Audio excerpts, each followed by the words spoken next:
Bonjour ou bonsoir et bienvenue dans un nouvel épisode du podcast État d'être par l'Enchantresse Holistique. Je suis Yasmine, thérapeute énergétique et coach holistique et aujourd'hui je vous retrouve pour un épisode spécial qui est l'épisode sur le charlatanisme. C'est un épisode notamment qui fait beaucoup de prévention, donc écoutez attentivement. Avant de débuter cet épisode, j'aimerais vous informer que mes services sont maintenant disponibles en ligne, donc vous pouvez aller voir le lien de mon site où j'ai des services d'accompagnement, des services de cérémonie, de guidance, également de thérapie énergétique et de retraite. Donc ça, les retraites, je pense que si vous me suivez sur Instagram, vous êtes au courant. Donc de l'ouverture des retraites sur une formule soit d'un week-end, soit d'une semaine. Tout est dans la barre d'infos, donc n'hésitez surtout pas à aller faire un petit tour. Voilà, maintenant que ça c'est dit, on va rentrer dans le vif du sujet. Vous savez que j'adore discuter avec vous et vous informer des choses que je trouve importantes. Et là, aujourd'hui, je voulais vraiment faire de la prévention par rapport au charlatanisme. Donc, le charlatanisme découle du mot charlatan. Donc, un charlatan ou une charlatane, c'est quelqu'un qui va aller vendre ses services ou ses produits en disant que ceux-ci vont répondre à toutes vos problématiques et ce sont des services miraculeux. Alors c'est très fortement lié au domaine médical. Donc le charlatanisme, il apparaît dans le code de déontologie de l'exercice de la médecine. Donc c'est vraiment acté, juridiquement, c'est illégal le charlatanisme. Et c'est souvent, le charlatan va vous dire qu'il a eu une formation, qu'il a reçu un enseignement, mais il n'y a aucune preuve de cela et vous ne voyez pas la couleur des certificats ou des diplômes. Donc là déjà il faut se poser des questions. Et puis le charlatan, il va appuyer là où ça fait mal. Donc il y a vraiment des techniques de manipulation qui sont utilisées par les charlatans. Donc ils vont aller toucher à votre ego ou à vos émotions en règle générale. Et ça va vous provoquer cette envie de vous dire ok, cette personne va m'aider coûte que coûte. Alors qu'en fait la personne est là pour juste faire de l'argent. Ça, c'est vraiment le but ultime d'un charlatan, c'est faire de l'argent coûte que coûte. Donc, il va vous vendre des choses miraculeuses, même s'il sait que ça fonctionne pas. Et le but pour lui, c'est d'avoir de l'argent. Alors, le charlatanisme n'existe pas uniquement dans le domaine médical, puisque on le retrouve aussi dans d'autres domaines, comme les domaines juridiques ou les domaines encore de bien-être. Alors ici, on va surtout parler du domaine de bien-être, mais on retrouve des charlatans dans toutes les professions, bien sûr. Ce sont des imposteurs qui n'ont pas de compétences et parfois pas de connaissances non plus sur les sujets et vont aller s'exprimer en tant que je sais tout et je sais tout faire. Quand c'est comme ça, il faut fuir. Je vais vous parler un petit peu des petites choses qui peuvent vous mettre la puce à l'oreille par rapport aux charlatans que vous rencontrerez potentiellement. Alors déjà, on va dire que une personne qui est bienveillante va vous laisser vous parler sans forcément vous poser des questions qui sont déjà ciblées. Ok, donc vous allez discuter avec cette personne et vous allez sentir si le courant passe ou pas. Maintenant, les charlatans, ils vont vous poser des questions ciblées. En général, ils connaissent déjà la réponse, c'est pour ça qu'ils vous la posent. Et suite à votre réponse, le charlatan, il va aller axer son discours pour aller dans votre sens. Ok, donc c'est toujours quelqu'un qui va vous brosser dans le sens du poil. Si vous doutez un petit peu de ce que dit le charlatan et que vous lui posez des questions claires, nettes et précises, la plupart du temps, la réponse ne sera ni claire, ni nette, ni précise. Parce que le charlatan, il brasse de l'air, c'est-à-dire qu'il repose sur rien. Son but, c'est juste d'avoir votre argent et c'est tout. Donc, il n'a pas réellement étudié le sujet, il n'a pas forcément les sources et la plupart du temps, il n'a pas de formation. Attention, je ne dis pas que les gens qui sont dans le bien-être holistique et qui n'ont pas de formation sont des charlatans, mais les charlatans, souvent, n'ont pas de formation. Donc, c'est vraiment dans ce sens-là que je lui dis. Pourquoi une formation c'est important? Parce que ça montre déjà l'engagement de la personne envers ses clients potentiels. Ça veut dire que la personne veut donner le meilleur service possible en ayant une formation. Le mieux, c'est d'avoir une formation complète, une formation qui est sur une longue durée. Une formation de 1 jour, 2 jours, 3 jours, moi je suis moins fan. Personnellement, en tout cas, ce n'est pas ma perspective. Donc quand je me suis formée, mon but c'était d'avoir le maximum de connaissances, le maximum d'expérience et le maximum de pratique pour pouvoir être calé dans mon sujet et puis pour pouvoir apporter forcément les réponses qui sont adéquates à ceux qui en ont besoin. Ok. Donc le charlatan déjà il va avoir cette tendance à ne pas avoir de formation puisque pour lui le but c'est de faire de l'argent vite, rapidement. Il n'y a pas besoin d'aller faire des formations derrière. Ensuite il y a ce côté où c'est souvent le charlatan qui vient vers vous. C'est pas vous qui allez vers le charlatan. C'est-à-dire vous vous promenez dans la rue ou autre ou même dans un salon, salon du bien-être ou un autre type d'événement et le charlatan il va vous appâter comme ça. Il va dire allez venez voir un peu mon stand et tout ça, moi je sais tout, je fais tout. Méfiez-vous. Hein. Je pense que vous êtes des adultes consentants et des adultes réfléchis. Vous pouvez aller directement rejoindre le stand qui vous plaît, qui vous attire, qui vous correspond en faisant appel à votre intuition. Donc ici vraiment... moi, je dirais que les charlatans, ils ont cette tendance à aller chercher les gens. Bon, une fois que vous êtes arrivé à son stand, qu'est-ce qu'il va faire? Il va vous poser des questions ciblées, ok? Parce qu'il veut déjà savoir à qui il a affaire pour pouvoir mieux axer son discours. Ça veut dire que si vous êtes quelqu'un de sceptique, il sait par où passer. Si vous êtes quelqu'un qui y croyait déjà, là, c'est du pain béni pour lui. Voilà, donc les questions ciblées, ça lui permet en fait d'axer son discours. Son discours est souvent différent en fonction de la personne qu'il a en face. Donc ça aussi, c'est un indice qui peut vous mettre la puce à l'oreille. Bon, une fois que il a axé son discours, qu'est-ce qu'il va faire? Il va appuyer là où ça fait mal. Donc, il va aller chercher vos failles, vos fragilités, qu'elles soient psycho-émotionnelles ou énergétiques. Et il va aller appuyer sur ça. Il va vous montrer que lui, il est en position de pouvoir et que c'est lui qui sait et c'est lui ou elle qui a la réponse. Donc déjà, pareil, il y a un peu ce climat en fait d'autorité qui s'installe. Faut également se méfier parce que là, l'emprise va commencer. Alors je sais que j'utilise des termes très forts comme emprise, mais c'est vraiment pour vous faire comprendre un petit peu comment fonctionne le charlatanisme et comment opèrent les charlatans. Une fois qu'il y a l'emprise, vous avez totalement confiance en cette personne parce que vous êtes sûr que cette personne sait tout et a tout pour vous aider. Donc souvent, lorsque vous venez vers le charlatan, c'est que vous avez un souci, un problème, une fragilité, en tout cas quelque chose qui vous dérange dans votre vie, dans votre quotidien, et ce charlatan va vous promettre qu'avec sa solution miracle, vous allez simplement aller mieux et que vous allez courir un marathon tous les dimanches. Bon, faut un peu se méfier. Alors on sait qu'on utilise un peu tous des termes comme transformation personnelle, mais en fonction de la définition de ce terme, vous verrez que on ne vous vend pas les mêmes choses, ok? Comme je le disais au départ, le charlatan, qu'est-ce qu'il veut? Il veut faire de l'argent.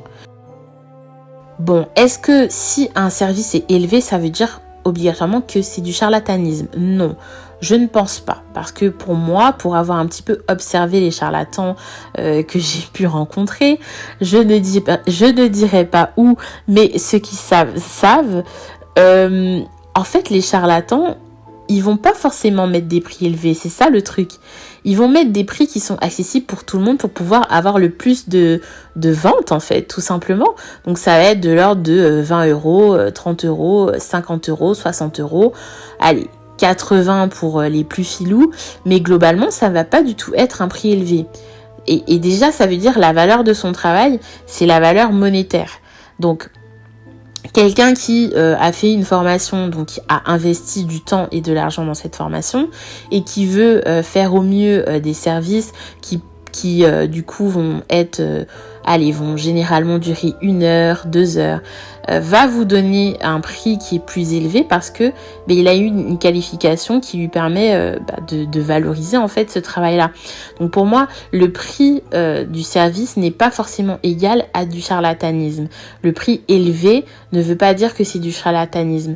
Même les charlatans utilisent des techniques de marketing où ils vont vraiment brader leur prix justement.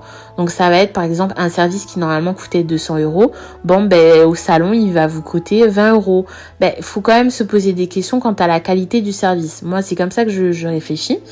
Et donc je ne sais pas ce que vous en pensez par rapport au prix, parce que je sais que c'est un peu un sujet tabou dans la sphère du bien-être, de se dire c'est vrai qu'on est dans le bien-être, on veut aider le maximum de personnes, donc est-ce qu'on doit mettre des prix élevés en sachant que du coup il y en a qui ne pourront pas se permettre. Moi ce que je préconise dans ces cas-là, lorsqu'on est bienveillant, qu'on est altruiste et qu'on veut aider justement nos clients potentiels, en fait faites des gammes de prix différentes. Comme ça, vous avez quand même des services complets qui, malheureusement ou heureusement, auront un prix plus élevé parce que c'est complet en fait. Et vous avez des services qui sont moins complets, où là, on va axer sur une seule chose et le prix sera moindre également. Bon, je pense aussi que en soi, la tarification, c'est quelque chose qui est très difficile pour la plupart des entrepreneurs qui sont dans le bien-être, parce que on veut pas en fait mettre des prix élevés pour ne pas empêcher certaines personnes de venir nous voir, vu qu'on veut les aider. Mais en même temps, on doit aussi payer les factures. Des fois, il y a les factures pour le local, les factures pour les lieux, si notamment il y a des retraites par exemple. En fait, tout est compris dans la retraite, mais tout est payé. Donc le logement, la nourriture, les activités, le matériel, tout ça, c'est de l'argent. Et donc forcément, ça reste un moyen de vivre, c'est-à-dire c'est un métier, donc on en vit, donc on le monétise. Et donc forcément, on peut pas faire des services qui sont qui sont avec des prix très très bas, et aussi parce qu'il y a des charges à payer, hein. Il y a des impôts, il y a des taxes sur le revenu, il y a la TVA, donc tout ça fait que dans la globalité le prix du service va augmenter, mais parce qu'on sait que cette personne par exemple a un numéro de SIRET. Donc ça c'est pareil, c'est hyper important quand vous avez des services en ligne par exemple, d'aller regarder les mentions légales, déjà pour voir s'il y en a, parce que c'est ça qui va régir un petit peu la relation du praticien et vous. Donc les mentions légales et puis les CGV, donc les conditions générales de vente, qui vous permettent aussi d'avoir toutes les informations sur les tarifs, sur les produits ou les services. Donc vraiment, vous voyez en fait, directement sur un site, quand il n'y a pas de CGV ni de mention légale, vous savez déjà que c'est un site qui a été fait à la va-vite, que le but c'est d'avoir le maximum de personnes et de faire des ventes point barre à la ligne. Mais ça normalement ce n'est pas légal en fait, d'avoir un site web sans mention légale et sans conditions générales de vente, c'est un site qui est illégal. Donc voilà, vous savez un petit peu voir maintenant les gens qui ne sont pas des charlatans vs les gens qui sont charlatans, voilà. On a parlé du fait que le charlatan n'est pas forcément formé, ou en tout cas qu'il ne peut pas prouver ses formations. On a parlé également du fait que le charlatan va venir vers vous, qui va vous poser des questions ciblées pour pouvoir axer son discours sur ce dont vous avez besoin. Ok, donc ce sont des techniques de marketing et des techniques de manipulation. Et on a aussi parlé du prix. Ok, parfois le prix c'est pas parce qu'il est élevé que c'est du charlatan. Des fois les charlatans justement vont faire des prix très très bas, et là ça aussi ça fait résonance à la qualité de leur service. Ok, donc il faut vraiment faire attention à ça. Bon, mis à part tous ces éléments, on a également parlé du fait que sur un site de vente de prestations de bien-être, on va avoir des conditions générales de vente et des mentions légales. Ça, c'est vraiment hyper important parce que là, vous savez que c'est un établissement, qu'il est établi, qu'il est régulé par les taxations européennes s'il se situe dans l'espace de l'Union européenne. Et du coup, voilà, vous avez toutes ces informations-là pour un petit peu mieux cibler, on va dire, les prestataires de bien-être holistique que vous allez voir. Et puis, il y a encore d'autres aspects du charlatanisme, c'est que si vous doutez de ces pratiques, il va tout de suite perdre un peu le contrôle et être désagréable ou finalement pas très sympathique et vous dire ben non, c'est vous qui avez tort, vous vous rendez pas compte. Bon, ça c'est des gens qui sont du coup dans l'émotion. Quelqu'un qui a une formation et qui va vous proposer des services, si vous n'êtes pas d'accord avec sa façon de fonctionner, généralement, la personne va du coup se référer à ses formations, se référer à ses formateurs, se référer à des organismes qui ont accrédité la formation pour vous expliquer du coup pourquoi l'approche est intéressante, pourquoi il y a des bienfaits, etc. Voilà. Donc c'est vraiment un petit peu un tout. Faut vraiment que vous fassiez attention aux charlatans parce qu'il y en a énormément. Alors moi, dans mon domaine notamment, je n'en ai pas rencontré. C'est vrai que voilà, au salon du bien-être, il y avait beaucoup de thérapeutes holistiques, coach holistique, il y en avait un peu moins, mais je sais qu'il y en avait, mais j'étais pas forcément à côté d'eux. Mais moi, j'étais notamment à côté d'une géobiologue super cool, super sympa et qui est formée dans son domaine, et d'une art thérapeute aussi super cool et qui était également formée. Donc on avait vraiment une bonne énergie en fait dans nos 3 stands. Si vous étiez présent lors du salon du bien-être du mois de septembre, n'hésitez pas à me le dire dans les commentaires, ça me ferait très plaisir de savoir que vous me suivez ici et que vous m'avez rencontré en vrai.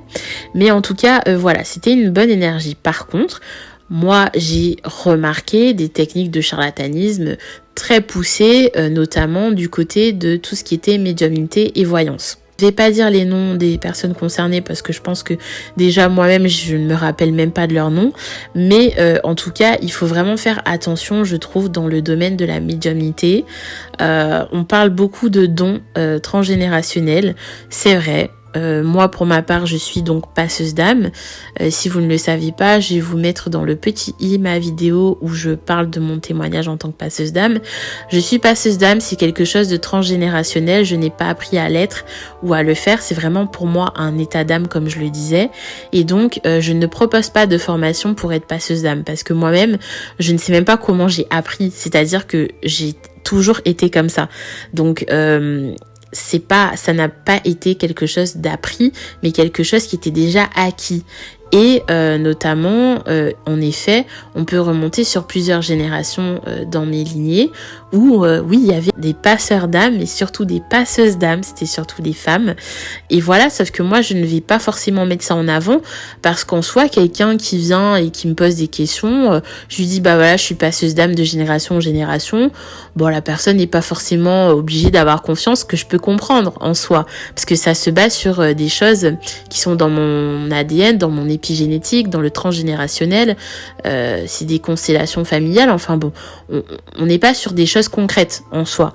Donc, moi, je vais pas mettre ça en avant, c'est pour ça qu'au salon, je n'ai pas du tout parlé de ma médiumnité, du fait que je suis passeuse d'âme, parce que je ne voulais pas mettre ça en avant, mais du coup, j'ai vu des personnes qui mettaient ça en avant et qui rajoutaient des couches et des couches.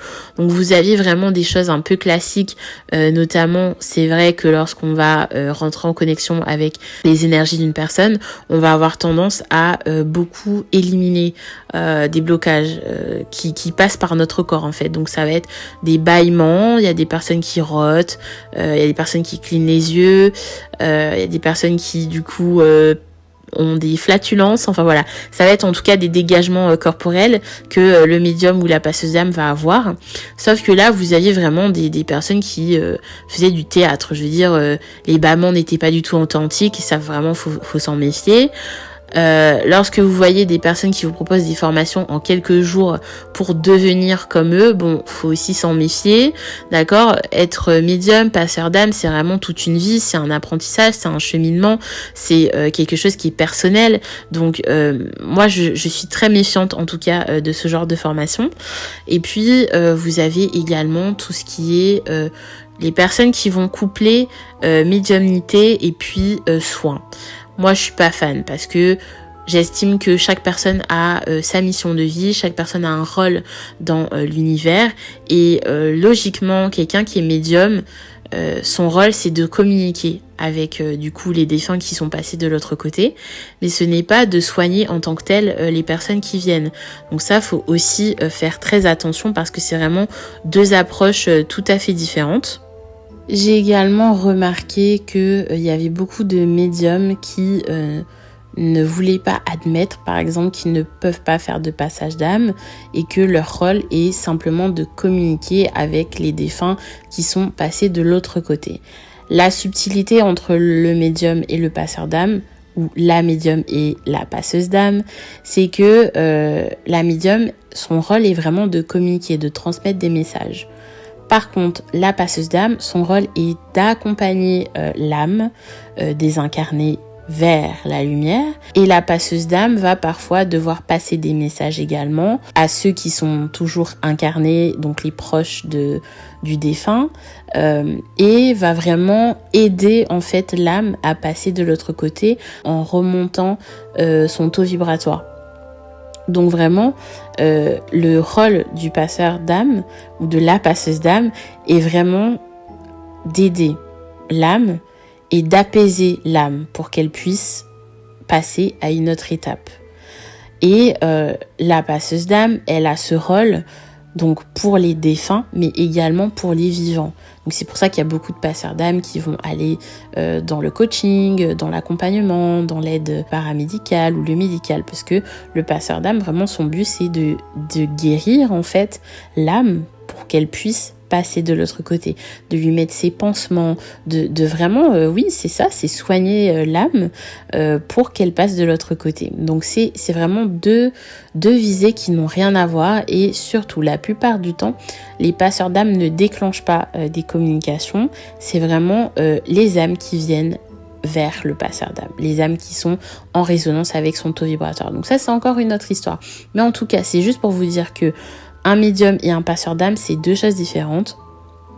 Moi, du coup, je dis que je suis médium passeuse d'âme tout simplement parce qu'il y a beaucoup de personnes qui ne connaissent pas les passeurs et passeuses d'âme et donc ils ne savent pas qu'on a des capacités médiumniques au même titre que les médiums classiques. Mais en tout cas, voilà, les médiums sont là pour communiquer, les passeurs d'âme sont là pour guérir.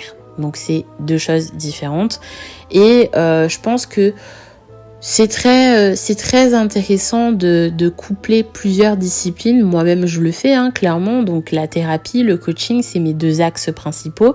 Et via ces deux axes-là, je propose des services à chaque fois différents. Mais c'est toujours dans cette optique de guérison. Guérison intérieure, apaisement des douleurs physiques, apaisement des tourments aussi psychiques. Voilà, tout ça, c'est toujours dans cette idée de guérison. Mais par exemple, donc si vous allez sur mon site, vous allez voir qu'il y a des fois des petits astérisques où je vous explique que par exemple en sonothérapie, il est possible d'avoir une crise d'auto-guérison. Donc j'en ai fait tout un podcast là-dessus parce qu'il y a potentiellement des effets secondaires en effet en sonothérapie. Je vous explique un peu pourquoi il y en a, quels sont ces effets secondaires et quels sont du coup les effets à long terme. Enfin voilà. Et je dois en fait informer mes clients et clientes que oui, il est possible d'avoir des effets secondaires parce que sinon ça veut dire que en quelque sorte je cache une partie de mon service et mon but c'est d'être la plus transparente avec vous. Donc voilà, pour moi c'est important de le mettre et je l'explique aussi je pense dans la page sur les guidances que il ne s'agit pas de conseils médical ni juridique ni financier. C'est-à-dire que si vous venez me voir pour une consultation de mission de vie par exemple, qui est donc mission de vie / carrière parce que souvent les deux sont en lien, mais pas toujours.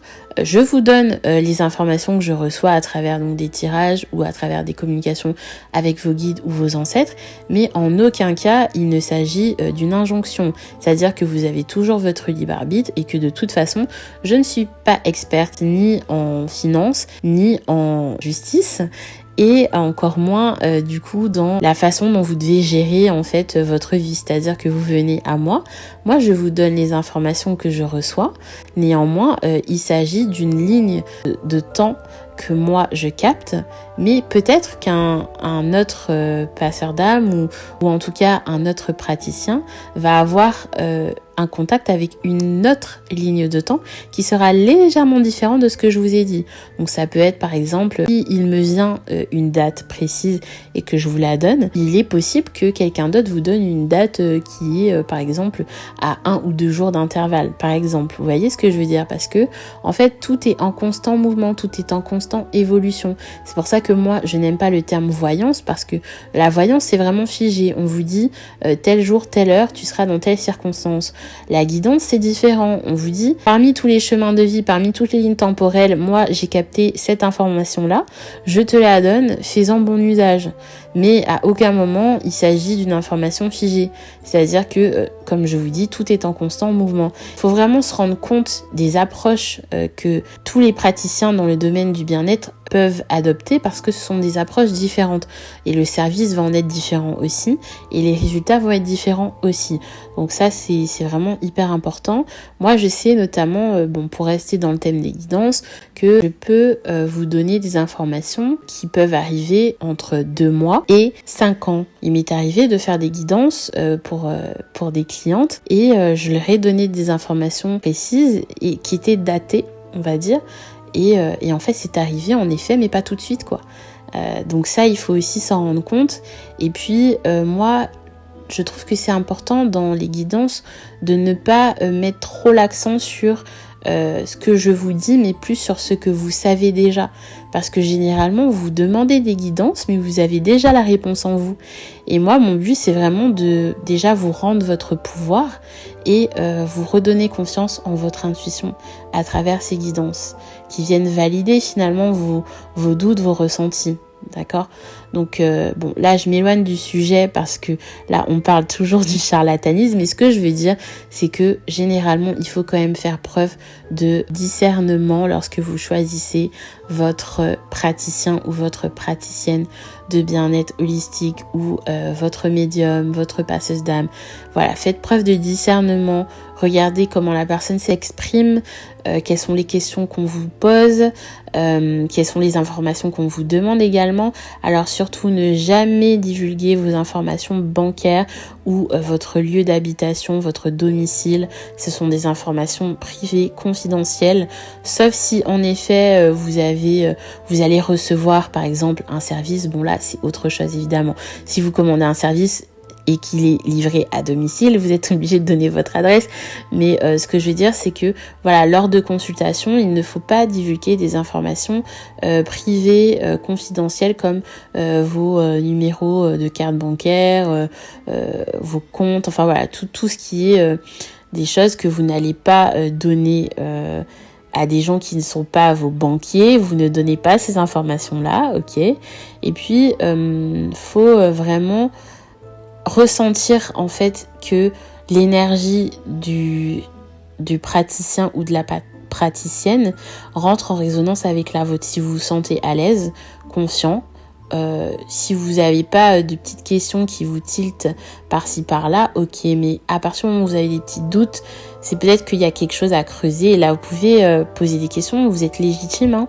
Vous êtes légitime de poser des questions par rapport à la formation de la personne, son histoire, ses études aussi, parce que on est beaucoup à avoir fait d'autres études qui n'avaient pas de lien avec le bien-être en soi. Moi notamment, j'ai fait des études de traduction et interprétation, ça n'a en soi rien à voir, mais par contre, il y a des techniques que je réutilise, notamment dans les contacts défunts. En soi, c'est également de l'interprétation d'une âme désincarnée vers une âme incarnée. Donc Donc ça reste un petit peu similaire, ce sont des procédés qu'on retrouve, mais vous voyez, j'ai fait des études qui ne sont pas du tout les mêmes.